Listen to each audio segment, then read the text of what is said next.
the Bible, and the Catechism. In a year.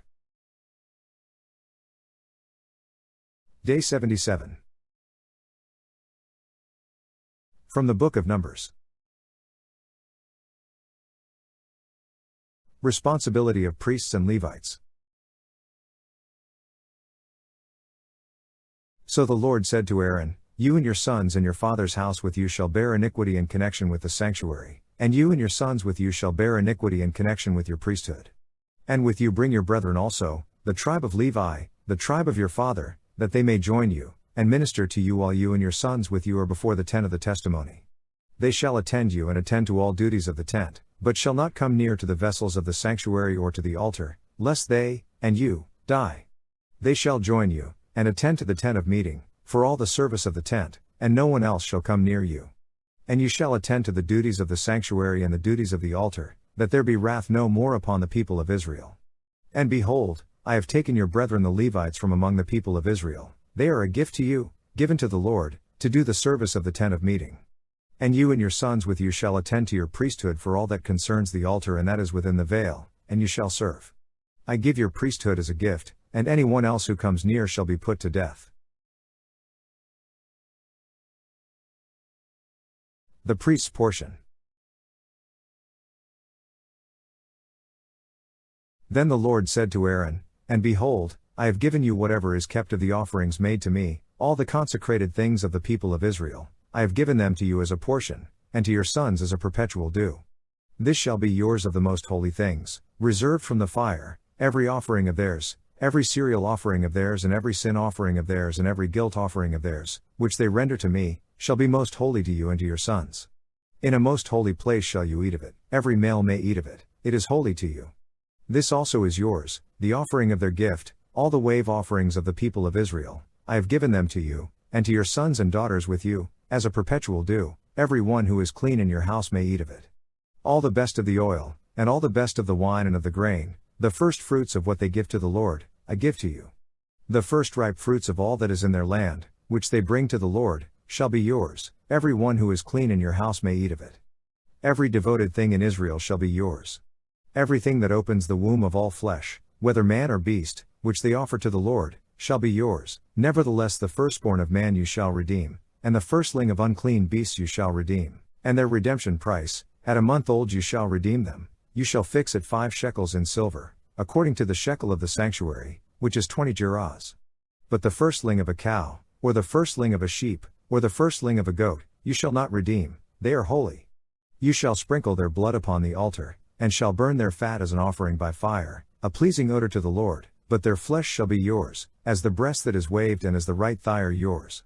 All the holy offerings which the people of Israel present to the Lord I give to you, and to your sons and daughters with you, as a perpetual due, it is a covenant of salt forever before the Lord for you and for your offspring with you."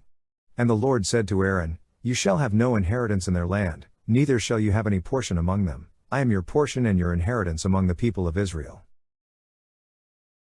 To the Levites I have given every tithe in Israel for an inheritance, in return for their service which they serve, their service in the tent of meeting.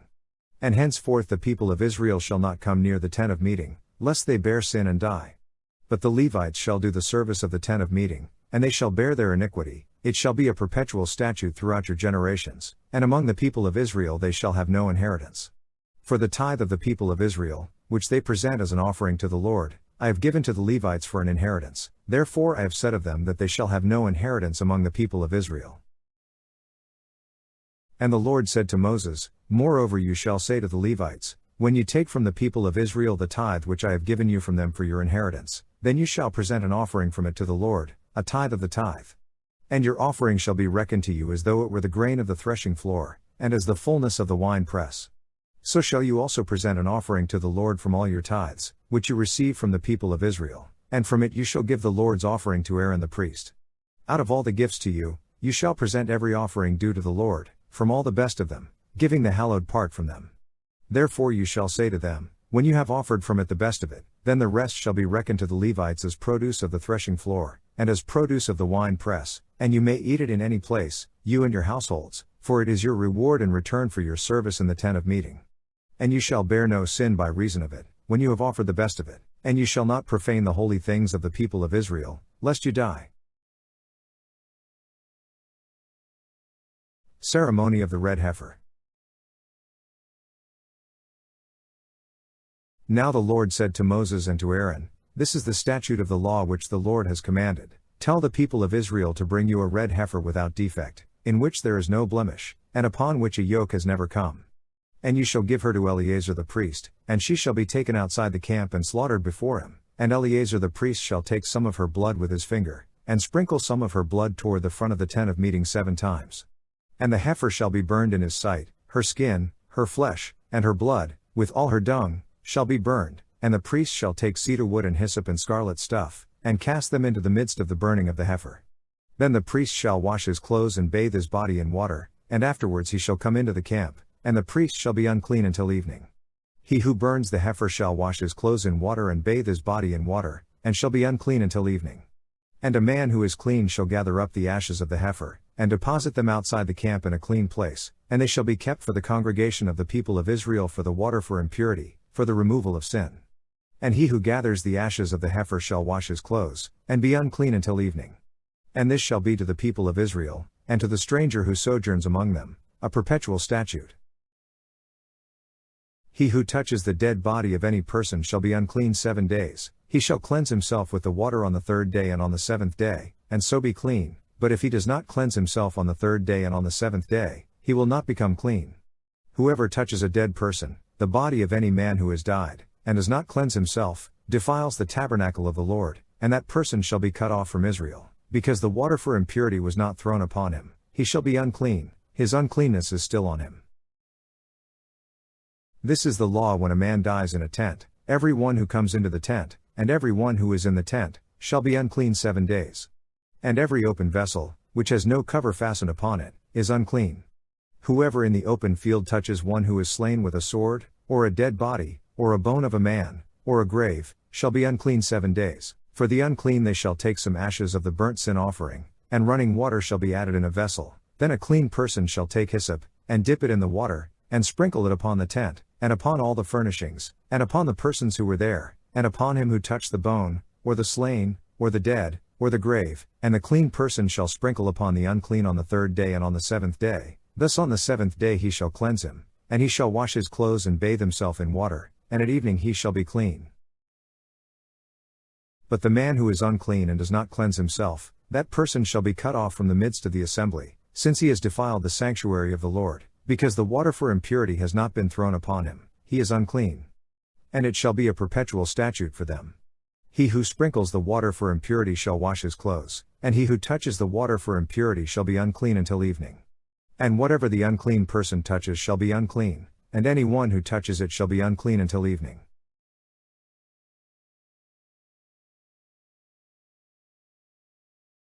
From the Book of Psalms.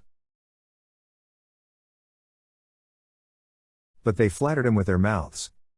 They lied to him with their tongues. Their heart was not steadfast toward him. They were not true to his covenant. Yet he, being compassionate, forgave their iniquity, and did not destroy them. He restrained his anger often, and did not stir up all his wrath. He remembered that they were but flesh, a wind that passes and comes not again. How often they rebelled against him in the wilderness, and grieved him in the desert. They tested him again and again, and provoked the Holy One of Israel. They did not keep in mind his power, or the day when he redeemed them from the foe, when he wrought his signs in Egypt, and his miracles in the fields of Zoan. He turned their rivers to blood, so that they could not drink of their streams. He sent among them swarms of flies, which devoured them, and frogs, which destroyed them. He gave their crops to the caterpillar, and the fruit of their labor to the locust. He destroyed their vines with hail, and their sycamores with frost. He gave over their cattle to the hail, and their flocks to thunderbolts. He let loose on them his fierce anger, wrath, indignation, and distress, a company of destroying angels. He made a path for his anger. He did not spare them from death, but gave their lives over to the plague. He smote all the firstborn in Egypt, the first issue of their strength in the tents of Ham. Then he led forth his people like sheep, and guided them in the wilderness like a flock. He led them in safety, so that they were not afraid. But the sea overwhelmed their enemies.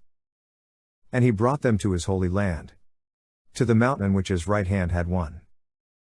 He drove out nations before them. He apportioned them for a possession, and settled the tribes of Israel in their tents. Yet they tested and rebelled against the Most High God, and did not observe his testimonies, but turned away and acted treacherously like their fathers. They twisted like a deceitful bow. For they provoked him to anger with their high places. They moved him to jealousy with their graven images. When God heard, he was full of wrath, and he utterly rejected Israel. He forsook his dwelling at Shiloh, the tent where he dwelt among men, and delivered his power to captivity, his glory to the hand of the foe. He gave his people over to the sword, and vented his wrath on his heritage. Fire devoured their young men, and their maidens had no marriage song. Their priests fell by the sword, and their widows made no lamentation. Then the Lord awoke as from sleep, like a strong man shouting because of wine. And he put his adversaries to rout. He put them to everlasting shame. He rejected the tent of Joseph. He did not choose the tribe of Ephraim, but he chose the tribe of Judah, Mount Zion, which he loves. He built his sanctuary like the high heavens, like the earth, which he has founded forever. He chose David his servant, and took him from the sheepfolds. From tending the ewes that had young he brought him, to be the shepherd of Jacob his people, of Israel his inheritance. With upright heart he tended them, and guided them with skillful hand.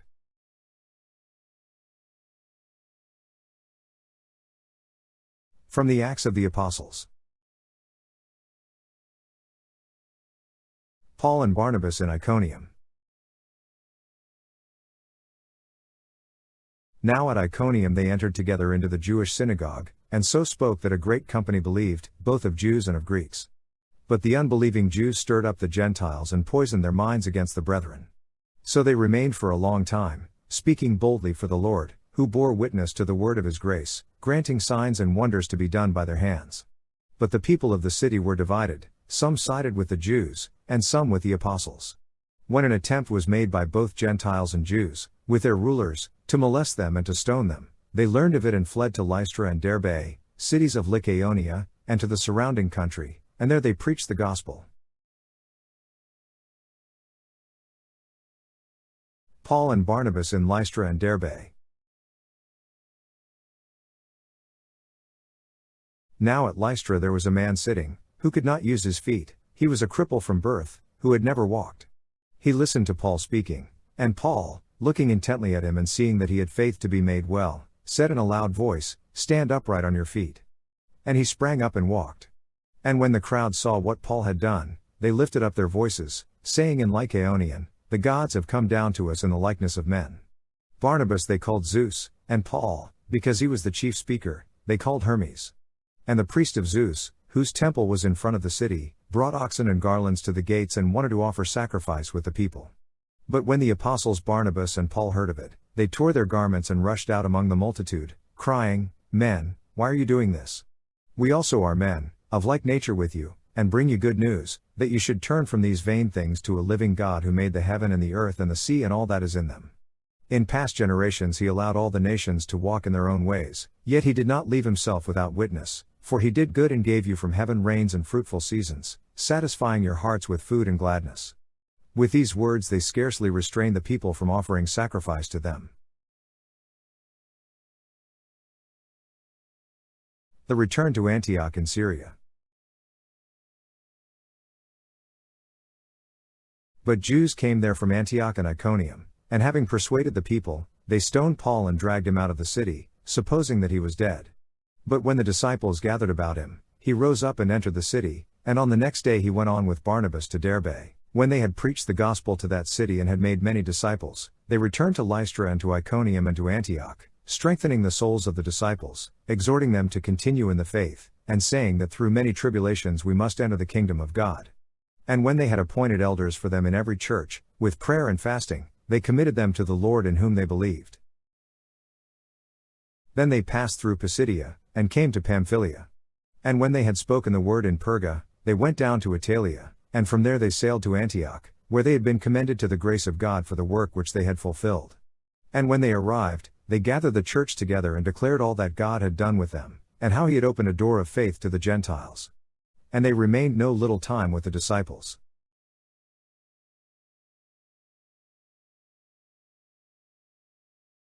From the Catechism. Jesus and the Law. At the beginning of the Sermon on the Mount, Jesus issued a solemn warning in which he presented God's law, given on Sinai during the first covenant, in light of the grace of the new covenant. Do not think that I have come to abolish the law or the prophets. I have come not to abolish but to fulfill. For truly I tell you, until heaven and earth pass away, not one letter, not one stroke of a letter, will pass from the law, until all is accomplished. Therefore, whoever breaks one of the least of these commandments, and teaches others to do the same, will be called least in the kingdom of heaven, but whoever does them and teaches them will be called great in the kingdom of heaven. Jesus, Israel's Messiah and therefore the greatest in the kingdom of heaven, was to fulfill the law by keeping it in its all-embracing detail, according to his own words, down to the least of these commandments. He is in fact the only one who could keep it perfectly. On their own admission, the Jews were never able to observe the law in its entirety without violating the least of its precepts. This is why every year on the Day of Atonement the children of Israel ask God's forgiveness for their transgressions of the law. The law indeed makes up one inseparable whole, and St. James recalls, whoever keeps the whole law but fails in one point has become guilty of all of it. This principle of integral observance of the law not only in letter but in spirit was dear to the Pharisees. By giving Israel this principle they had led many Jews of Jesus' time to an extreme religious zeal. This zeal, were it not to lapse into hypocritical casuistry, could only prepare the people for the unprecedented intervention of God through the perfect fulfillment of the law by the only righteous one in place of all sinners. The perfect fulfillment of the law could be the work of none but the divine legislator, born subject to the law in the person of the Son. In Jesus, the law no longer appears engraved on tables of stone but upon the heart of the servant who becomes a covenant to the people, because he will faithfully bring forth justice. Jesus fulfills the law to the point of taking upon himself the curse of the law incurred by those who do not abide by the things written in the book of the law, and do them, for his death took place to redeem them from the transgressions under the first covenant. The Jewish people and their spiritual leaders viewed Jesus as a rabbi. He often argued within the framework of rabbinical interpretation of the law, yet Jesus could not help but offend the teachers of the law, for he was not content to propose his interpretation alongside theirs but taught the people as one who had authority, and not as their scribes. In Jesus, the same word of God that had resounded on Mount Sinai to give the written law to Moses, made itself heard anew on the Mount of the Beatitudes. Jesus did not abolish the law but fulfilled it by giving its ultimate interpretation in a divine way. You have heard that it was said to the men of old. But I say to you. With this same divine authority, he disavowed certain human traditions of the Pharisees that were making void the word of God. Going even further, Jesus perfects the dietary law, so important in Jewish daily life, by revealing its pedagogical meaning through a divine interpretation. Whatever goes into a man from outside cannot defile him. Thus he declared all foods clean. What comes out of a man is what defiles a man. For from within, out of the heart of man, come evil thoughts. In presenting with divine authority the definitive interpretation of the law, Jesus found himself confronted by certain teachers of the law who did not accept his interpretation of the law, guaranteed though it was by the divine signs that accompanied it. This was the case especially with the Sabbath laws, for he recalls, often with rabbinical arguments, that the Sabbath rest is not violated by serving God and neighbor, which his own healings did.